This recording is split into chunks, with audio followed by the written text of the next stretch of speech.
Okay, so I just watched that last video, and this concept of us kind of being a being that's kind of dealing with the sort of wave. I was thinking, what if time's a wave, and we're kind of okay? This is going to be in reverse for me. So basically, this is say the wave of time. It's sort of flat, or at least it starts. It starts. It's like life. You're born. You sort of grow, you grow, you grow, and then you fade. You know that in itself, the life cycle is a kind of wave, isn't it? But instead of this, we're kind of in one spot and the wave is going like that past us. So we're effectively here as the wave rises, we rise, and then we lower. And it's kind of that's what life I suppose is like, isn't it? It's just a wave. So what if time, or our experience of time, our personal experience of time, is like a wave that then just peters out to a flat line, and in that process of flat line, what then? Or is it that that flat line's just a reset for the next wave? Potentially reincarnation, whatever you choose to believe, or just potentially reincarnation. Like, these are all just potential ideas. As I said, I don't have any claim to them or that they're truth or anything, but it's interesting to pursue these concepts, don't you think? It's really interesting because I hadn't really ever thought of that. I was only watching back on a video, and I'm like, to clarify, maybe it is our experience of it is we are placed in a vessel in an ocean as a metaphor, and the wave goes and we stop. But I guess another interesting point is that stopping permanent? Really, is that kind of experience?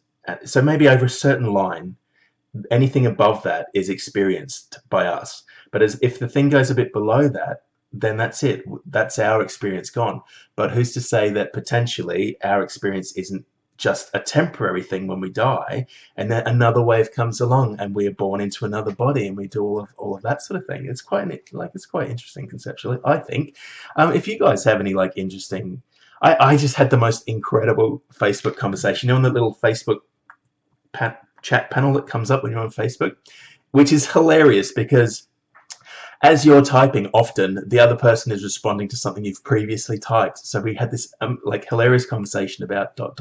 and I'll ask him if it's okay for me to talk about it. I'll read it out because it was an unbelievably awesome conversation for so many reasons. Not just because of what we said, but the time at which it was recorded and the times that we said it, and how it was such an interesting way of looking at how easy it is to misinterpret.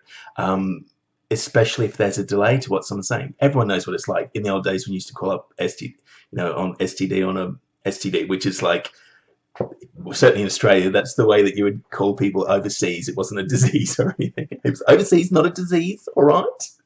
But you'd call up STD, and you'd call up and you'd say something, and then you'd have to wait until they responded. And so already that kind of waiting, that ... which you'll know what I'm talking about, Marish. It's like that ...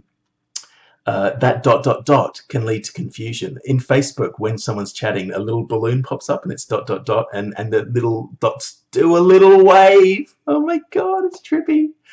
So trippy, but they do like a little wave, so they're on their own little thing. But it's kind of a way for you to know that they're continuing writing. It's like when I just write conversationally with someone, I put ... just to say that there's more to the sentence coming, which is kind of how I use it. I'm not sure if that's the official way to use it, but we discussed all of that as well. It also turns out he used a little. I am talking about it, Marius. I hope you don't mind. But okay, this video is for you, man. This video is for you. That ...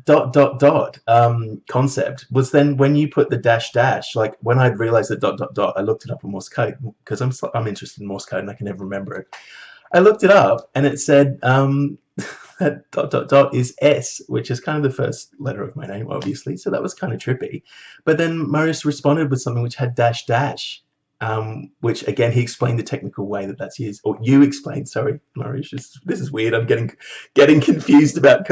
I'm basically trying to put your soul into a camera and talk to this camera as if it's you, but at the same time, I started the video talking to everybody. So it's kind of like, oh, too much to think about. Let's go back to. I'm sure there's a technical way of explaining that. I'll step back and not make this video to you, but about our conversation. And when I say to you, I mean dash, which incidentally, everybody, dash for Morse code is M, which is the first letter of his word. how frigging amazing this when Marish and I get together and talk, it's like this. It's all of the infinite compressed into kind of like this loop of like and collection of and coalescence of just incredible frigging conceptual stuff. And I love talking like that with people. Thank you so much, dude. I am talking to you right now. Thank you so much, Mariusz, because I don't know many people who can bear talking like that with me, let alone revel in it. So thank you, dude. Thank you so much for all of the conversations we've ever had and all of the ones we're going to have. Thank you so much. You're a fucking gem of a human being. I love you to bits, man. Thank you. I'll end on that, and to everybody else, I'll end on that. But just want to say, Mariusz, you're the man. Thank you so fucking much, dude. Honestly. And I will sign off by saying ...